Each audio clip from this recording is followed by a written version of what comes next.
সকালবেলায় বরকে ভালো করে জিজ্ঞেস করলাম কি খাবে বলো। আমাকে বলল তোমার যা খুশি তাই বানাও। ঠিক আছে, আমার যা খুশি তাই বানাবো। হাতের কাছে সামনে করলাগুলো ছিল, করলাগুলো ছোট্ট ছোটো কেটে পেস্ট করে ছেঁকে এই যে এখন ঢেলে নিচ্ছি গ্লাসে। এটাই আমি খাইয়ে দেবো, কারণ আমাকে বলেছে তোমার যা ইচ্ছা তাই বানাও। তাই আমি করলার জুসই বানিয়ে দিলাম। এবার খেয়ে নাও, দেখো কি সুন্দর খেতে করলার জুস। আমার যা খুশি তাই খাওয়াবো, করলার জুস খাও, রক্ত পরিষ্কার থাকবে, তার জন্যই তো খাওয়ালাম না। ভালো হয়েছে? আর বলবে তোমার যা খুশি? আজকে জিজ্ঞেস করলাম তাও তুমি বললে ও পুরাটা খেয়ে নিয়েছে গো।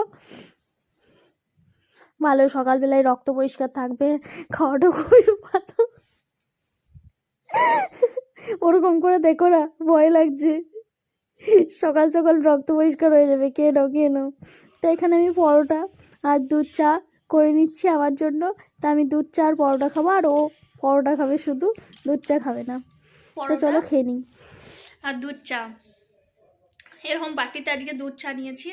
এরকম বাটিতে আমার মতো কে কে চা খাও বলো।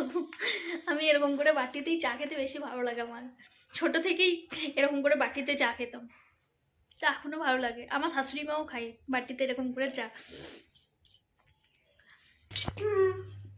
মাম্মির হেল্প করছো?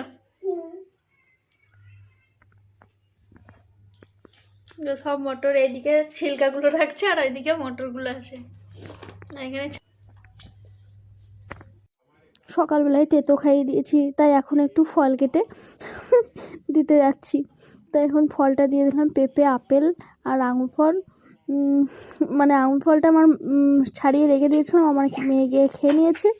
তাই আর এই যে আমি রান্না করছিলাম, আমার মেয়ে একটু ওস্তাদি করতে এসেছে রান্না করতে, টুলটা নিয়ে বলছে আমি ও রান্না করবো।